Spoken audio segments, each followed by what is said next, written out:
उपयोग, सबसे इंपॉर्टेंट चीज है पैसे का उपयोग। आपको सेविंग करना सीखना चाहिए, सेविंग्स करके पैसे को इन्वेस्ट करना सीखना चाहिए, इन्वेस्ट करके पैसे को सही जगह लगाना सीखना चाहिए, सही जगह इन्वेस्ट करना सीखना चाहिए, सही जगह खर्च करना सीखना चाहिए, और बच्चों को भी ये चीजें सिखानी चाहिए। हर माँ बाप को अपने बच्चों को पैसे का सही इस्तेमाल सिखाना चाहिए। कैसे करें पैसे का इस्तेमाल, किस तरह से पैसे का इस्तेमाल करें, कहां खर्च करें, किस तरह से खर्च करें, सेविंग किस तरह की करें। कहावत आपने सुनी होगी, उतने पांव पसारिए जितनी लंबी सौ, उतने पांव पसारिए जितनी लंबी सौ। मतलब अपने खर्च अपने बजट के अंदर करिए। आज तो होड़ लगी हुई, लोगों के पास साधन नहीं है लेकिन खरीद रहे हैं दुनिया भर की चीजें। ईएमआई में पेमेंट कर देंगे, क्रेडिट कार्ड से पेमेंट कर देंगे।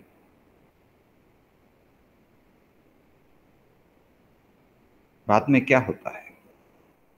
अभी आपने अमेरिका की क्राइसिस देखी 2008 की, 2006-8 की, कितनी भयंकर क्राइसिस आई अमेरिका में। तो अगर हम एक घंटे, अगर हम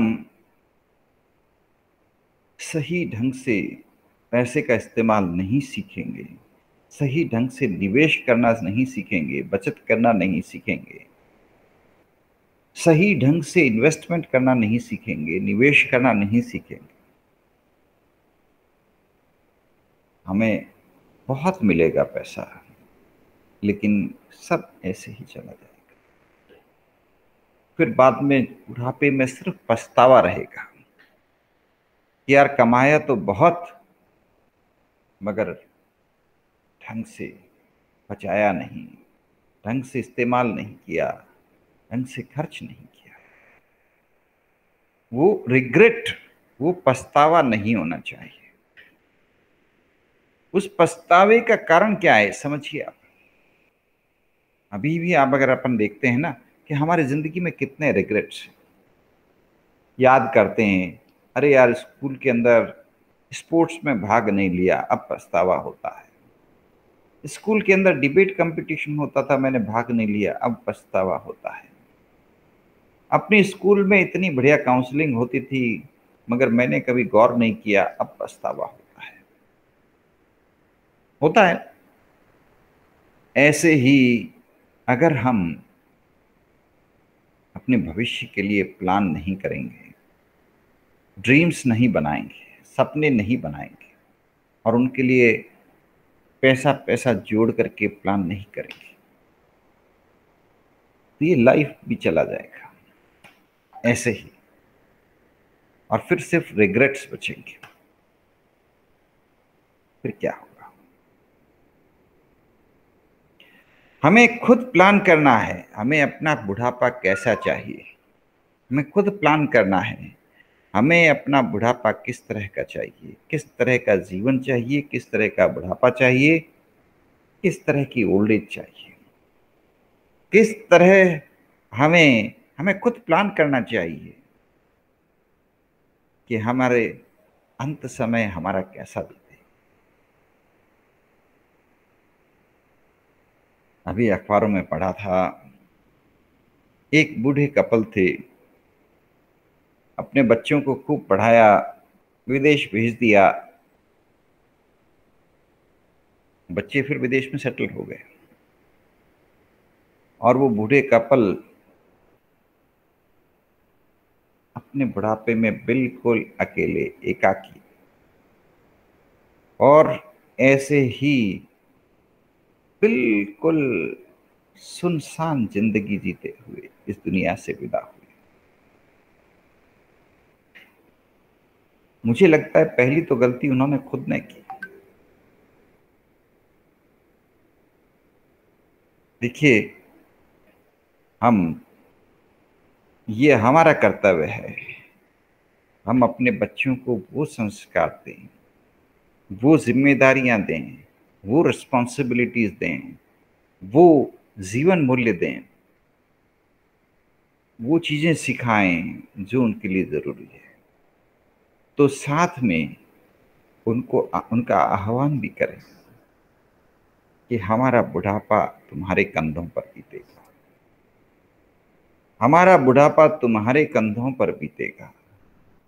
जब तक हम चल फिर लें हमारे ठीक है, लेकिन जिस दिन हम अक्षम हो जाएंगे, जिस दिन हम बूढ़े हो जाएंगे, उस दिन हमें तुम्हारे कंधों की जरूरत पड़ेगी। हमने बचपन में तुम्हें गोदी में खिलाया है, अब हमारा बुढ़ापा हम तुम्हारी गोदी में बिताएंगे।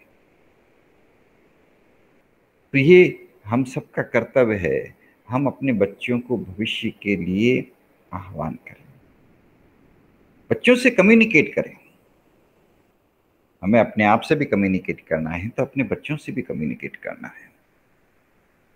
हमें अपने बच्चों को जिम्मेदारियां देनी है कि हे बच्चों, तुम्हें मुझे वृद्धाश्रम नहीं छोड़ना है, तुम्हें मुझे उतना ही प्यार देना है जितना मैं तुम्हें आज दे रहा हूं। हमें अपने बच्चों को ये जिम्मेदारी देनी है कि जिस दिन मैं अपना खाना खाने में असमर्थ हो जाऊं, उस दिन तुम्हें मुझे चम्मच से खाना खिलाना है, कोई और नहीं आएगा, तुम्हें ही खिलाना है, अपने हाथ से मुझे खाना खिलाना है। क्योंकि हम सबके जीवन में ऐसे दिन आएंगे, ये जीवन चक्र है, जिसका जन्म हुआ है उसकी मृत्यु होनी है। हम अपनी मृत्यु के लिए पहले से प्लानिंग कर लें तो हम समझदार हैं, और हम प्लानिंग न करें, ठीक है जो हो रहा है होने दो, देखते जाएंगे, तो ये उचित नहीं। हमारा तो देश वो है जहां पर हमेशा से, हजारों वर्षों से इन चीजों को महत्व दिया गया है। जीवन की व्यवस्थाएं स्थापित की गई थी, अलग अलग आश्रम दिए गए थे कि ये वानप्रस्थ आश्रम है, ये वानप्रस्थ आश्रम है, इसके लिए तैयारी करो। ये हजारों वर्षों की परंपराएं हैं हमारे देश में। चंद्रगुप्त मौर्य की कहानी सुनी है आपने?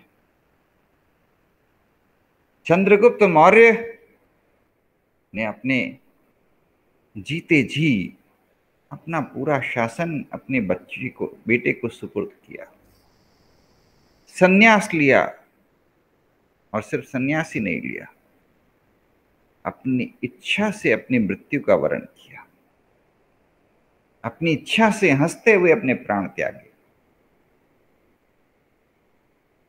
ये भारत की परंपरा, ये भारत का इतिहास है। ये कहानियां हमें पता होनी चाहिए, ये कहानियां हमें पता होनी चाहिए, ये कहानियां हमें अपनी अगली पीढ़ियों को बतानी है कि दोस्तों, हम उस देश से हैं जहां वानप्रस्थ आश्रम बिल्कुल क्लियर था। देखिए ये बातें निश्चित है, आज मेरे में जो जोश है, जो उत्साह है, जो ताकत है, कल नहीं रहेगी। और एक दिन ये शरीर नश्वर है, इस शरीर का एक दिन विनाश होना है, लेकिन मैं इसके लिए योजना बनाऊं, प्रॉपर प्लानिंग के साथ चलूं, जीवन को हंसते हुए बिताऊं, तो ये मेरी समझदारी है। रोते हुए आते हैं सब, हंसता हुआ जो जाएगा, वो मुकद्दर का सिकंदर, वो मुकद्दर का सिकंदर। हाँ, मुकद्दर का सिकंदर तो वही होगा जो हंसते हुए जाएगा। रोते हुए सभी आते हैं, हंसते हुए जो जाएगा कि मुकद्दर का सिकंदर कहलाए। तो नियोजन यानी योजना बनाना, ये हमारे जीवन में सबसे ज्यादा जरूरी है। अपने लिए योजनाएं बनाएं, अपने भविष्य के लिए योजनाएं बनाएं, अपने भविष्य को खुद लिखें, तय कर लें इस दिन इस साल ये काम करना है। पाई पाई जोड़ करके भविष्य के लिए योजना बनाएं, भविष्य को खुद अपने हाथों से लिखें, सुंदर भविष्य को। और उस सुंदर भविष्य को, अपने हाथों से लिखे हुए सुंदर भविष्य को अपने गले लगाएं। हमारा वृद्धाश्रम हंसते हुए बीते। मैं तो चाहता हूं कि कभी भी किसी वृद्ध व्यक्ति को वृद्धाश्रम न जाना पड़े। उसके लिए वो योजना बना के रखे, बच्चों को कह के रखे, वो बचपन में अपने बच्चों को भरपूर प्यार दे, और बुढ़ापे में उसके बच्चे जब उसकी जरूरत पड़े तो अपना सब छोड़ छाड़ के उसके लिए उपलब्ध हो, सब छोड़ करके उसकी सेवा में लगे रहे। उसको पानी पिलाना है, खाना खिलाना है, तो जितने प्यार से उसका बेटा उनको पिलाएगा उतने प्यार से कोई और नहीं पिला सकता। This is the best condition. लेकिन फिर भी किसी कारण से उसको मजबूरी हो, किसी कारण से उसको ऑफिस जाना पड़े, अर्जेंट है, तो वो किसी केयर टेकर को अपॉइंट करे। ऐसे केयर टेकर को जिसके मन में करुणा का भाव, श्रद्धा का भाव, और बड़े प्रेम से, बड़े श्रद्धा के साथ में, ये बहुत जरूरी है। देखिए, वृद्ध लोग बड़े सेंसिटिव हो जाते हैं, सम्मान के भूखे होते हैं। जैसे जैसे उम्र बीतती जाती है, शरीर की ग्रंथियां कमजोर होती जाती है, याददाश्त कम होती जाती है, कुछ कमियां आ जाती है। हम कितने ही अभी कितने ही सक्षम हो, वृद्धावस्था आएगी तो हम एक ही बात को बार बार कहने लग जाएंगे। हम अनायास ही अपने जवानी के दिनों को याद करके मायूस होने लग जाएंगे। रिग्रेशन, रिप्रेशन, हताशा, निराशा, ये सब उम्र के साथ आ जाती है।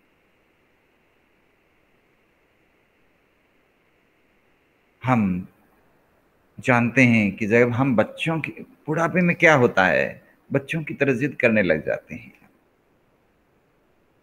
तो जब हम बच्चों की तरह जिद करने लगेंगे, हमारे बच्चे ही होंगे सामने, तो वो हमारा ख्याल रखेंगे। एक केयर टेकर है तो भी हमारा ख्याल रखेंगे। और वृद्धाश्रम है या कोई ऐसी जगह है तो क्या होगा? हमारा अगला जीवन इस बात पर निर्भर करता है कि जब हम प्राण छोड़ेंगे तब हमारे मन की कैसी दशा और दिशा होगी। बर्थ रीबर्थ का साइकिल समझते हैं ना आप? हम at the time of death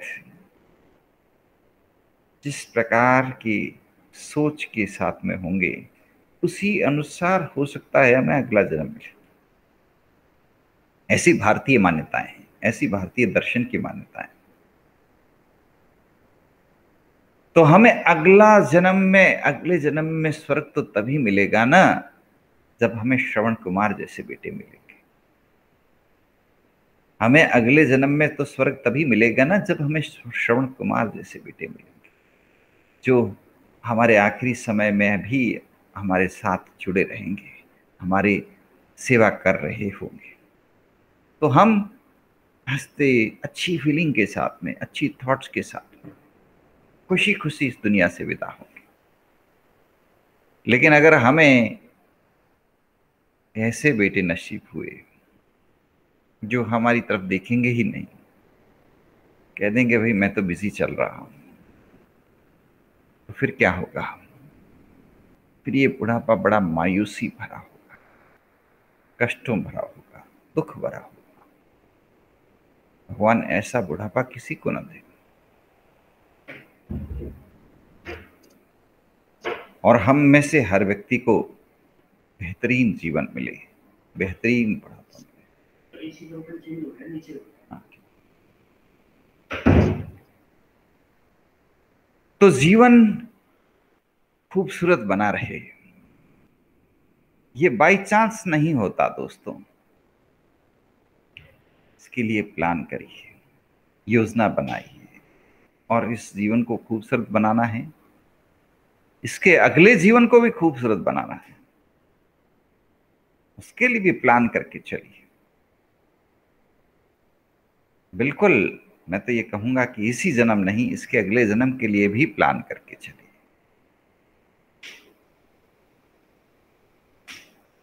और उसके लिए हमें ईश्वर बहुत देता है, इस जन्म में बहुत दिया है ईश्वर ने।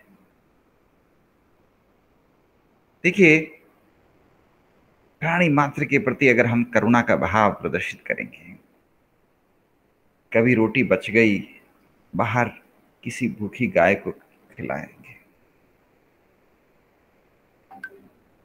कभी अनाज बच गया तो किसी गार्डन में कीट पतंगों को, चींटियों को, चींटियों को खिला करके आएंगे, तो देखिएगा वापस आपके मन में अच्छी फीलिंग्स आने लगेगी।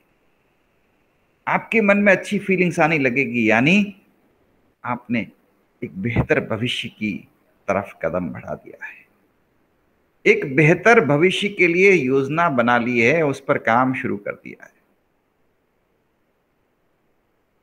आप इतने सुंदर क्यों हैं? आप इतने शालीन क्यों हैं? आपका व्यक्तित्व इतना शानदार क्यों है? आपको नहीं मालूम, मैं बताता हूं। आपके माता पिता ने योजना बनाई, आपके लिए सपने संजोए, प्लान किया, और आपको दुनिया में लेकर के आए। आप इतने सुंदर इसलिए हैं क्योंकि आपके माता पिता ने सपने संजोए कि एक बहुत खूबसूरत इंसान इस धरती पर आए। 9 महीने उन्होंने आपका जतन से केयर किया, ध्यान रखा, और फिर आप इस दुनिया में आए। और जब आप इस दुनिया में आए तब आप बिल्कुल प्लेन स्लेट थे। आपको चलना भी नहीं आता था, बोलना भी नहीं आता था, सोचना भी नहीं आता था, लेकिन आपके माता पिता ने सब चीजें प्लान की हुई थी, योजना बनाई हुई थी। कदम कदम पर उन्होंने आपको सहारा दिया, अंगुली पकड़कर आपको चलना सिखाया, आपको भरपूर प्यार दिया, जिससे आप इतनी पॉजिटिव हैं आज, जोश से भरे हुए, उत्साह से भरे हुए, इतने सुंदर व्यक्तित्व के धनी। तो आप उनको हमेशा शुक्रिया अदा करें। लेकिन जितनी मेहनत से, जितनी अच्छी लगन से उन्होंने आपको बनाया है, उसी तरह आपको अपने भविष्य को बनाना है, अपने भविष्य को निर्माण करना है। आप प्लान करिए और सुंदर से सुंदर भविष्य के सपने संजोइए, और उस खूबसूरत भविष्य को खुद अपने हाथों से बनाएं। जीवन एक हमारे ही द्वारा क्रिएट किया हुआ कॉन्सेप्ट है। ये जो मेरा मैं हूं, आप महसूस कर रही है उसको? ये जो मेरा मैं हूं, ये मेरा मैं इस शरीर में होते हुए भी इस शरीर से अलग है, इस शरीर में होते हुए भी इस शरीर से अलग है। इसमें चेतना है, चैतन्य मन है, और इसमें वो क्षमताएं हैं जो मुझे अपने भविष्य को बेहतर बनाने के लिए मददगार है। हमारे इसी चेतन मन में वो शक्ति है जिससे मैं एक बेहतर भविष्य बना सकता हूं अपने लिए और अपने सुंदर भविष्य की कामना कर सकता हूं। अगर मैं गम में गमगीन रहूंगा, निगेटिव चीजें सोचता रहूंगा, अपने आप को कोसता रहूंगा, तो मेरे ही हाथ से मेरा ही नुकसान हो जाएगा। अपने पांव पे कुल्हाड़ी मार लूंगा। तो ये मेरे हाथ में है। Think positive, think creative. दुनिया में 4 तरह के लोग होते हैं। I am okay, you are okay. I am okay, you are not okay. I am not okay, you are okay. I am not okay, you are not okay. 4 तरह के लोग हैं। ये लाइनें एक जैसी लगी आपको, लेकिन एक जैसी है नहीं। पहली लाइन मैंने बोली, I am okay, you are okay. मैं भी बेस्ट हूं, आप भी बेस्ट है। मैं भी श्रेष्ठ हूं, आप भी श्रेष्ठ है। मैं भी अच्छा हूं, दुनिया भी अच्छी है। मैं भी सही दिशा में जा रहा हूं, दुनिया भी सही दिशा में जा रही है। पहली तरह के लोग। फिर I am okay, you are not okay. मैं तो सही हूं, इस जमाना ही खराब है। हर कोई बेईमान है, हर कोई दुष्ट है, जिसको देखो धोखा दे देता है। फिर तीसरी लाइन बोली मैंने, I am not okay, you are not okay. I am not okay, you are okay.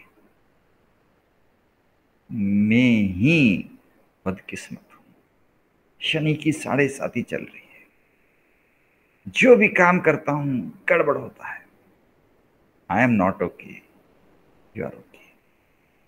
और आखिरी वाक्य, I am not okay, you are not okay. यानी दुनिया ही बेकार है, ये जीवन ही बेकार है।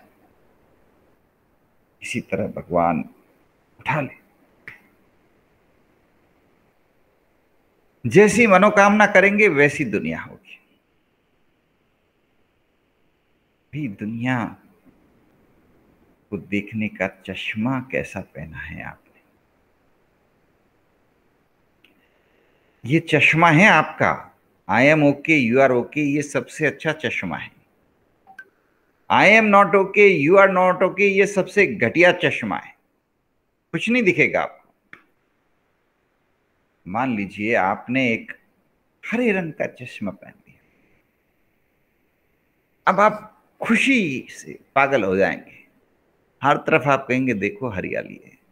आपको कोई बीकानेर के रेगिस्तान में ले जाएगा तो भी आप कहोगे अरे देखो कितनी हरियाली है। अरे यहाँ हरियाली नहीं है, ये दोरे हैं। क्योंकि देखो हरे हरे दोरे। अरे तुम्हारा चश्मा हरा है। तो आपका चश्मा बदल डालिए। अभी आपका चश्मा अगर है I am not okay, you are not okay, तो इस चश्मे को हटा दीजिए, दूसरा चश्मा पहन लीजिए। वो चश्मा जिसमें I am okay, you are okay. I am okay, you are okay. बस दुनिया बदल जाएगी। आनंद ही आनंद नजर आएगा। हर तरफ खुशियां खुशियां नजर आएगी। तो अपना चश्मा बदल डालिए। हम सबको अपना चश्मा बदलना चाहिए, बजाय कि इतना इस दुनिया को बदलने की कोशिश करें। हम अपने चश्मे को बदलेंगे, हम अपने आप को बदल लेंगे, दुनिया को बदल देंगे। हर तरफ खुशियां नजर आएगी, हर तरफ आनंद ही आनंद नजर आएगा। हम सही दिशा में जा रहे हैं, सब बेहतर होगा। देखिए दुनिया में स्वर्ग और नरक दोनों एक साथ हैं। कोई स्वर्ग अलग हो और नरक अलग हो ऐसी बात नहीं।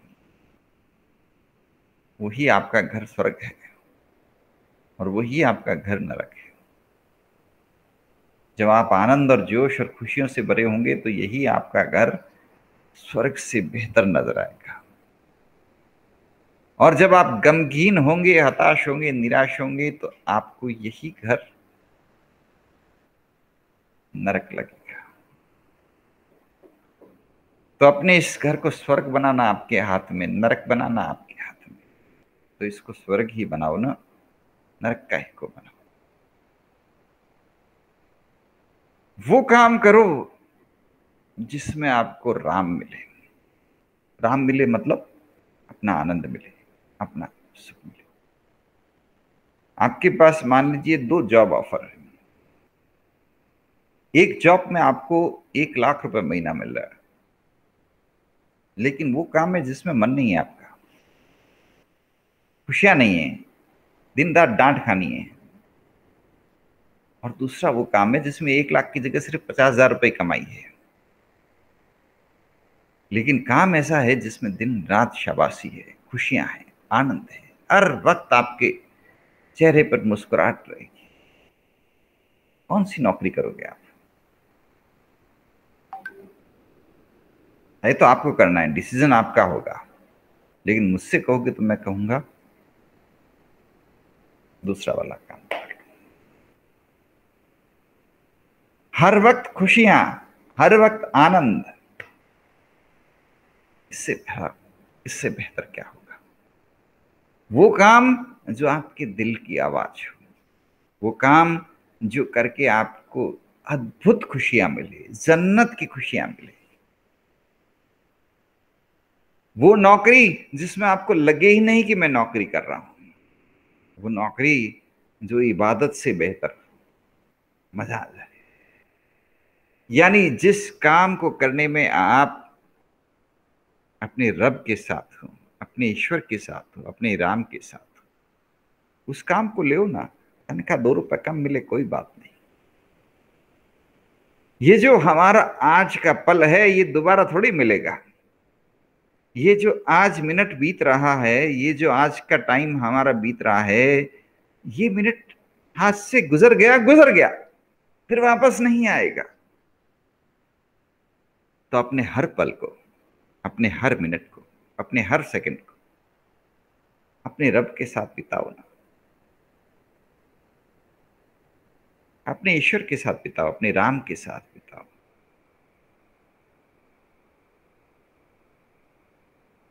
तल्लीन हो जाओ, डूब जाओ। किसमें? उस काम में जिस काम में आनंद मिले, जिस काम में राम मिले, जिस काम में मन लगे। जो काम करो मन से करो, तसल्ली से करो, पूरे श्रद्धा भाव से करो। मोटिवेशन की एक थ्योरी है, बड़ी शानदार थ्योरी, हर्जबर्ग की दी हुई है, 2 फैक्टर थ्योरी मोटिवेशन। वो थ्योरी ये कहती है कि इंसान न तो सैलरी से मोटिवेटेड होता है, न कंपनी की पॉलिसी से मोटिवेटेड होता है। आप मोटिवेटेड किससे होते हो? आप मोटिवेटेड होते हो उस काम से जो आपको वाकई अच्छा लगता है। आप मोटिवेटेड होते हो अचीवमेंट से, सेंस ऑफ अकम्पलिशमेंट से, एडवांसमेंट से। तो आप इनके ऊपर फोकस करो। अगर आपको मौका मिले ऐसा काम करने का जिसमें आपको अकम्पलिशमेंट मिले, sense of accomplishment, sense of achievement, sense of advancement, autonomy, feedback, तो ऐसा काम लो। मान लीजिए आपको सैलरी 50,000 मिल रही है 1 लाख की जगह, लेकिन आप ये सोचिए ना कि आपको हर दिन शाबाशी मिल रही है, हर दिन आपको पॉजिटिव फीडबैक मिल रहा है, आप जोश से और उत्साह से काम कर रहे हैं, आपको थकान तो कभी आएगी ही नहीं। क्योंकि जब आप ऐसा काम करते हैं ना जिसमें आपका दिल लगा हुआ होता है, उसमें कभी थकान नहीं आती। आप उस काम को हंसते गुनगुनाते करते हो और बड़े आनंद से करते हो, मजा आ जाता है। एक बस जा रही थी, अब उस बस के अंदर एक महिला, उसको सीट नहीं मिली, तो वो बेचारी बड़ी परेशान सी खड़ी थी। सीटें पहले से अलॉटेड की हुई थी, जिसके पास सीटें थी वो उठने को तैयार नहीं थे। तो महिला बड़ी परेशान थी। तो किसी आदमी ने उनको देखा, तो उस महिला के एक हाथ में बैग था और एक हाथ में बेटा था। तो उस आदमी ने कहा कि जो चीज भारी है वो मुझे दे दो, मैं पकड़ लेता हूं ताकि आपको दिक्कत ना आए। तो उस महिला ने तुरंत वो बैग उस आदमी को दे दिया कि आप पकड़ लीजिए, मुझे थोड़ी देर बाद दे दीजिएगा, या कहीं इसको रख दीजिए जहां जगह हो। तो बैग में ज्यादा भार नहीं था। उस छोटे से बालक में, जो बालक था उसमें भार ज्यादा था। उस आदमी ने कहा, अगर इस बालक को उठाने में कोई दिक्कत हो तो मेरे को दे दो, मैं उठा लूं। महिला बोली, ये तो एकदम हल्का फुल्का है, मेरे कलेजे का टुकड़ा है, इसे उठाने में मुझे कोई दिक्कत नहीं है। समझिए इस बात को कि जब महिला के पास चॉइस आई तो उसने अपना बैग दूसरे को दे दिया कि लो आप पकड़ लो। बेटे को कहा, नहीं ये तो एकदम हल्का फुल्का है, मेरे कलेजे का टुकड़ा है। उसका भार भार नहीं है। बैग का 2 किलो का भार होगा, 1 किलो का भार होगा, वो भार है। लेकिन उस बालक का 10 किलो का भार होगा, 12 किलो का भार होगा, 20 किलो का भार होगा, तो भी वो भार नहीं है कि वो कलेजे का टुकड़ा है। तो जब हम ऐसा काम करते हैं जो हमारे कलेजे का टुकड़ा हो, जो हमारे दिल का काम हो, तो आनंद ही आनंद है, आनंद ही आनंद है।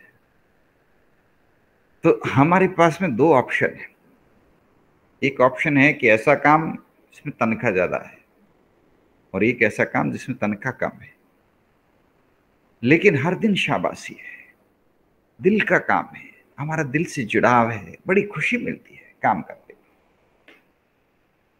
तो हमें वही काम करना चाहिए। और अगर हम खुश रहे तो 10 फायदे। बीमार नहीं होंगे, चेहरे पर मुस्कुराहट रहेगी, आनंद रहेगा, खुशियां रहेगी। सेल्फ कम्युनिकेशन, अपने आप से जो कम्युनिकेशन है वो पॉजिटिव रहेगा। और उधर हमने 1 लाख रुपए की तनख्वाह ले ली लेकिन काम बेकार काम है, रोज डांट खाते हैं, रोज परेशान होते हैं, तो नतीजा क्या निकलेगा? बीमार जल्दी पड़ेंगे, हेडेक होगा, स्ट्रेस होगा, दवाइयां खाएंगे। वो जो 1 लाख रुपए की कमाई है वो फालतू हो जाएगी। किसी दिन हार्ट अटैक आएगा, किसी दिन ब्लड प्रेशर बढ़ जाएगा, किसी दिन कोई और बीमारी होगी, राम नाम सत्य है हो जाएगा। ये जो लोगों के हार्ट अटैक होते हैं, इसके लिए आधी जिम्मेदारी उन लोगों की खुद है। वो चाहते तो हंसते खेलते गुनगुनाते अपनी जिंदगी काटते। जानबूझ करके ऐसे काम किए, रुपए की लोभ में ऐसे काम किए, हर दिन ढंग से सो नहीं पाते, तनाव में रहते हैं, चिंता में रहते हैं, परेशान रहते हैं। तो पहले ऐसे काम करते ही क्यों भाई? क्यों ऐसे काम करते हो? मस्त रहो, अपने परिश्रम करो और मस्त रहो। अगर कोई व्यक्ति कहता है कि यार मैं तो बहुत परेशान हूं, ये काम, इनकम टैक्स, वो झमेले वो झमेले, तो छोड़ो ना झमेले, अपना परिश्रम करो, सेवा करो और मस्त रहो। अपना काम ईमानदारी से करो और मस्त रहो। क्या होगा अगर आपने सारा काम सही किया हुआ है, ईमानदारी से किया हुआ है? डरने की क्या बात है? सब कुछ सही है तो डरने की कोई बात ही नहीं, चिंता करने की कोई बात ही नहीं। अगर सब कुछ सही है तो फिर चिंता किस बात की कर? खुश रहो। अगर आपने सब चीजें योजनाबद्ध बना ली, भविष्य के लिए लिख लिया, ये काम इस तरह से करना है, ये काम मुझे इस तरीके से करना है, तो फिर चिंता किस बात की, डरना किस बात का? मस्त रहो, चिंता मुक्त रहो, जो होगा अच्छा होगा। ईश्वर अच्छा करेगा आपके लिए। आपके लिखे हुए विधान को ईश्वर भी मदद करके पूरी करवा देगा। आपने लिखा 10 साल बाद मुझे ये काम करना है, ईश्वर खुद आपकी मदद करेगा और उस काम का रास्ता बैठ जाएगा। बस आपकी चिंता, कोई फिक्र, जीवन इस तरह बनाते चलो। एक खूबसूरत जीवन प्लानिंग के साथ तैयार करके अपने जीवन को एक दिशा दो, अपने जीवन को एक उड़ान दो और अपने बच्चों को वो संस्कार दो जिससे वो खुशी खुशी अपना जीवन जिए। उनको सेविंग्स सिखाओ, इन्वेस्टमेंट सिखाओ, फिजूल खर्ची मत सिखाओ। उनको हिंसा से दूर रखो, हिंसा से दूर रखो, उनको करुणा के साथ में लगाओ। कभी मौका मिले अपने बच्चे के हाथ से गाय को भोजन करवाओ, कभी मौका मिले अपने बच्चे के हाथ से चींटियों को दाना दिलवाओ। ये बच्चों को संस्कार देने के तरीके हैं। अपने बच्चों को कहानियां सुनाओ। किनकी? जैसे अभी मैं आपके साथ चर्चा कर रहा था, बिंदेश्वर पाठक की। बिंदेश्वर पाठक की कहानी मैंने आपको सुनाई है, आप छोटे बच्चों को जरूर सुनाएं। श्रवण कुमार की कहानी सुनाएं, नल दमयंती की कहानी सुनाएं, चंद्रगुप्त मौर्य की कहानी सुनाएं, अशोक महान की कहानी सुनाएं। उन लोगों की कहानियां सुनाएं जिन्होंने त्याग किया हो, तपस्या की हो, देश के लिए अपने आप को बलिदान किया हो, देश के लिए सब कुछ कुर्बान किया हो। ऐसे लोगों की कहानियां भरी हुई है। ये कहानियां हमें विरासत में मिली हुई है। पन्ना धाय की कहानी सुनाओ, राजा हरिश्चंद्र की कहानी सुनाओ। सत्यवादी राजा हरिश्चंद्र कमाल के व्यक्ति है। राजा भोज की कहानी सुनाओ, सब कुछ दान में दे दिया करते थे। शिवी की कहानी सुनाओ, शिवी ने एक पक्षी को बचाने के लिए अपने आप को ऑफर कर दिया कि ले लो मेरी जान। पक्षी, शिवी की कहानी सुनाओ। ये कहानियां विरासत है हमारी और सबसे बड़ी ताकत है हमारी, सबसे बड़ी ताकत है, क्योंकि ये हमारे जीवन मूल्यों को अगली पीढ़ी तक ले जाने का तरीका है। आप और हम कोशिश करके अपने इस जीवन को बेहतर बनाने के लिए इस विरासत का इस्तेमाल कर सकते हैं। ये सबसे बड़ी संपत्ति है हमारी, ये सबसे बड़ी संपत्ति है, क्योंकि इसी से हमारी गुडविल है। आप अगर भारतीय हैं लेकिन भारतीय की तरह नहीं दिखते, आपकी कोई औकात नहीं है। आप भारतीय हैं लेकिन भारतीय जीवन मूल्यों को जीते भी हैं। भारतीय लोगों की तरह आप में करुणा है, आप में सबके लिए सम्मान है। भारतीय लोगों की तरह आपके मन में सबके प्रति अपनेपन का, करुणा का भाव है। तो निश्चित है लोग भी आपको भारतीय मानेंगे और एक भारतीय के रूप में आपको सम्मान करेंगे। पूरी दुनिया में भारतीय लोगों का सम्मान है, और वो सम्मान इसीलिए है क्योंकि you are carrying your identity. आप अपनी आइडेंटिटी कैरी करते हो। आपके व्यवहार में, आपके आचरण में आपको पता ही नहीं चलता, वो रिफ्लेक्ट होता है। तो अपनी आइडेंटिटी पर कॉन्फिडेंस रखो, विश्वास रखो। आप जो हैं वो शानदार हैं, और अपने आप को और शानदार बनाने के लिए आज से ही अपने भविष्य के पेज लिखना शुरू कर दो। कलम आपके हाथ में है, पेज आपके हाथ में है, जीवन आपका खुद का है। जैसा चाहोगे वैसा बनाओगे, तय आपको करना है। जब आप ध्रुव कुमार की कहानी सुनते थे अपने दादा से, दादी से, माता से, पिता से, उस छोटे से बालक ने, ध्रुव कुमार ने, छोटे से बालक ने ये तय कर लिया कि मुझे ईश्वर को अपने सामने बुलाना है, पूछना है और ईश्वर से सवाल जवाब करना है। वो काम कितना असंभव था। आपको लगे कि यह असंभव काम था, उस बालक का उस पर पूरा विश्वास था। उस छोटे से बालक का उसके ऊपर पूरा विश्वास था कि नहीं, मैं ऐसा करके रहूंगा। विश्वास की ताकत देखो कि न उस बालक की मां को विश्वास था, न किसी और को विश्वास था। उसकी मां ने तो ऐसे ही हंसी मजाक में उसको कह दिया, लेकिन सिर्फ उस बालक को विश्वास था। और अल्टीमेटली क्या हुआ, ईश्वर खुद उसके सामने आए और उसको पूछे कि बता तेरी रजा क्या है, तू क्या चाहता है, क्या पूछना चाहता है। विश्वास की ताकत समझिए दोस्तों। व्हाट्सएप पे एक चुटकुला आया कि एक बार लोगों ने बारिश के लिए यज्ञ रखा, हर व्यक्ति को बुलाया, तुम भी आओ। सब लोग वहां पहुंचे। किसी के पास छाता नहीं था, सिर्फ एक छोटा सा बालक था, वो अपने हाथ में छाता लेकर के गया। सबने कहा, भाई तू छाता लेके क्यों आया, यह तो धूप है, तेज धूप है।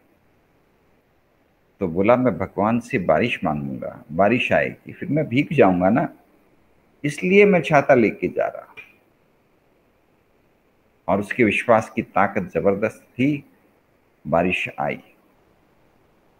तो विश्वास कीजिए, अपने आप पर विश्वास करिए, अपनी अंतः शक्तियों पर विश्वास करिए, अपनी चेतना पर विश्वास करिए।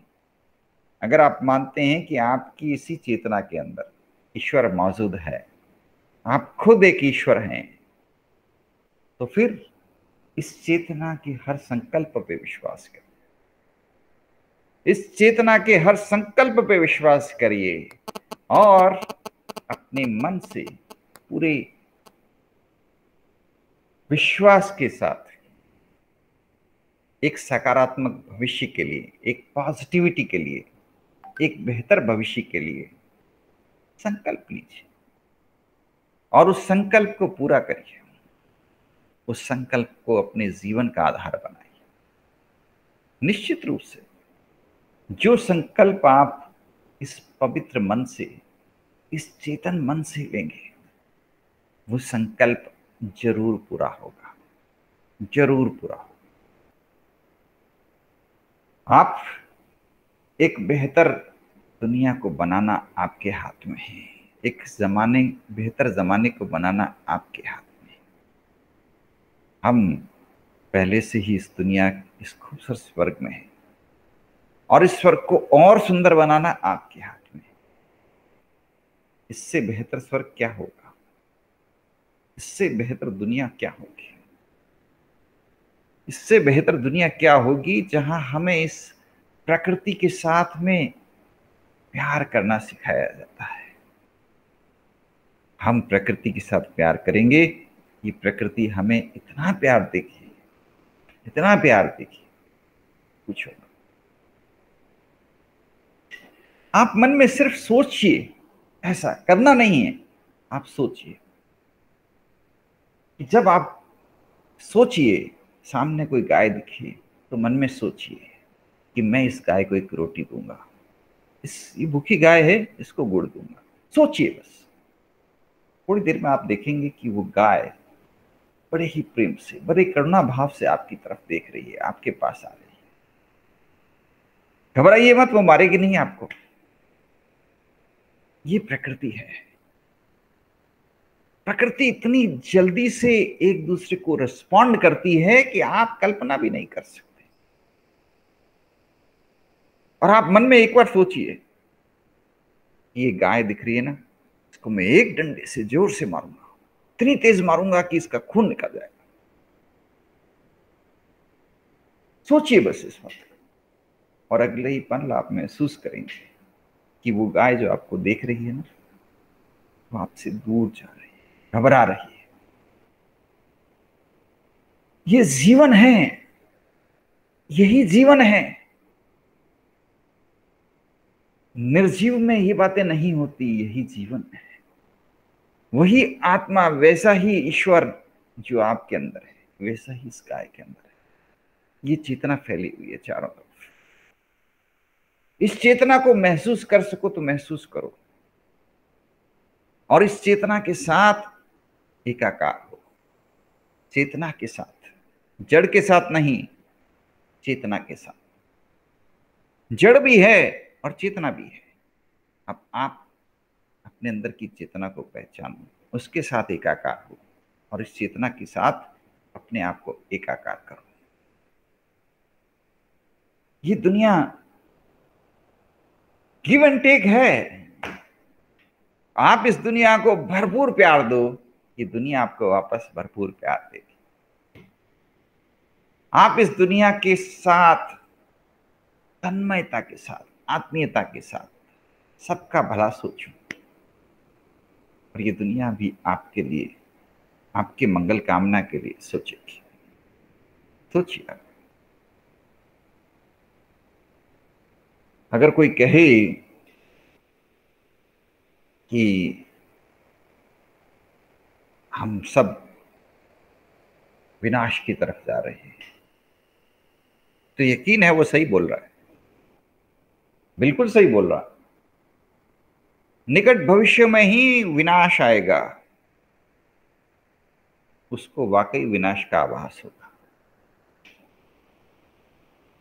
और अगर आप ये सोच रहे हैं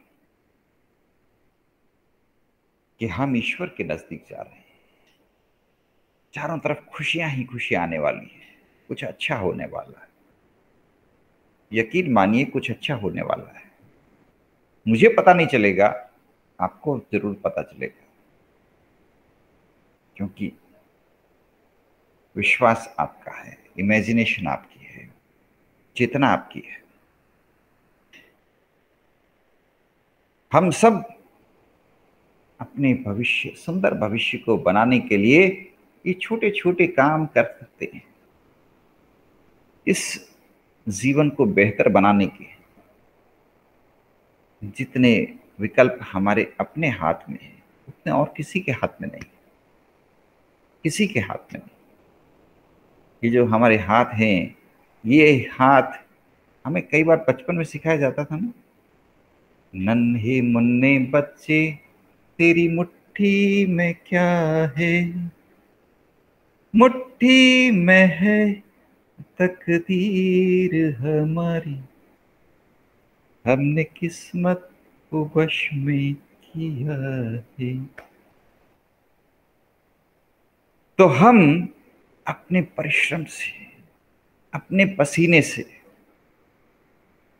पसीना जरूर बहाएं दोस्तों। जो आनंद पसीने की कमाई में है और किसी कमाई में नहीं, जो आनंद पसीना बहाने में है और कहीं नहीं है। तो अपने परिश्रम से, अपने पसीने से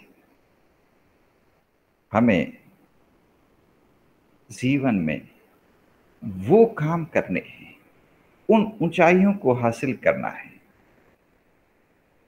उन मंजिलों को हासिल करना है जो मेरे अलावा बाकी सबको इम्पॉसिबल लगे लगे, कोई बात नहीं। मैं अपने लक्ष्य आपको क्यों बताऊं, आपको असंभव लगेंगे, और आपको भी मैं यही कहूंगा, आप अपनी मंजिल, अपने लक्ष्य अपने आप को सुनाओ, दिन में 10 बार सुनाओ, सोते जागते अपने आप को सुनाओ, पर उनको मत सुनाओ जिनको वो असंभव लगेंगे, उनको इंतजार करने दो। कामयाबी जिस दिन आएगी वो खुद देखेंगे और देखते रह जाएंगे। आप तो अपने आप से कहते रहो, आप तो अपने आप से कहते रहो, ये देखो, ये रही मेरी मंजिल, ये रहा मेरा रास्ता, मैं चला, मैं चला, कोई नहीं रोकने वाला, मैं चला, मैं चला। हम होंगे कामयाब, होंगे कामयाब, होंगे कामयाब एक दिन, मन में है विश्वास, पूरा है विश्वास, हम होंगे कामयाब एक दिन, हम होंगे कामयाब, होंगे कामयाब, होंगे कामयाब एक दिन। मन में है विश्वास, पूरा है विश्वास, हम होंगे कामयाब एक दिन। निश्चित रूप से आप कामयाब हो, आपकी सफलता निश्चित है, मैं गारंटी लेता हूं। एक बेहतर सपने सोचने वाला, दुनिया के लिए बेहतरीन सपने संजोने वाला, दुनिया के लिए बेहतर ड्रीम्स रखने वाला हर हाल में कामयाब हो, ये मेरी दुआ है, ये आप सबकी दुआ है। धन्यवाद।